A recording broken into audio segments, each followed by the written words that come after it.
రైతు మిత్రులకు స్వాగతం. నేను మీ భాస్కరరావు. మీరు చూస్తున్నారు ఏరువాక అగ్రికల్చర్ యూట్యూబ్ ఛానల్. ఈరోజు మన వీడియోలో వచ్చేసరికి వరిలో మోగి పురుగు నివారణ, అది ఎలాంటి పరిస్థితుల్లో వస్తుంది, తదితర విషయాల గురించి తెలుసుకుందామండి. దానికి కావాల్సిన మందులు మరియు సస్యరక్షణ గురించి తెలుసుకుందాం.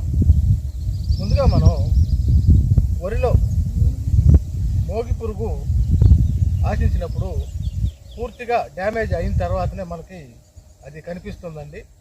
మోగి పురుగు ఆశించిన వరి ఎన్నులైతే ఈ విధంగా ఉంటాయండి. ఈ విధంగా ఎండిపోతాయి.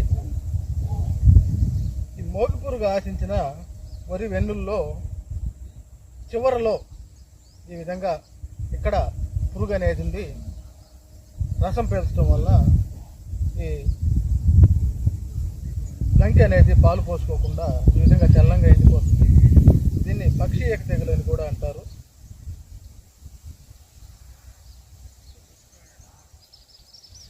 ఈ మోగి పురుగు నివారణ కోసం మనం అది కనిపించిన తర్వాత వాడుకుంటే, మందులు వాడితే అది తగ్గే పరిస్థితి లేదండి.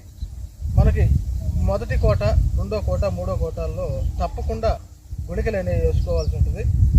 ఆ గుళికలు వచ్చేసరికి కార్బోఫురాన్ 3G గుళికలు మొదటి కోటాలో, మరియు 4G కార్టాప్ హైడ్రోక్లోరైడ్ 4G గుళికలు అయితే రెండో కోటాలో, లేదా మన ఈ పెటారియా గుళికలు కానీ కొరండ్రనిలిప్రోల్ 0.4% పటెర్రా గుళికలు కానీ, లేదా విత్తాకో గుళికలు కానీ రెండో కోటాలో వేసుకోవాల్సి ఉంటుంది.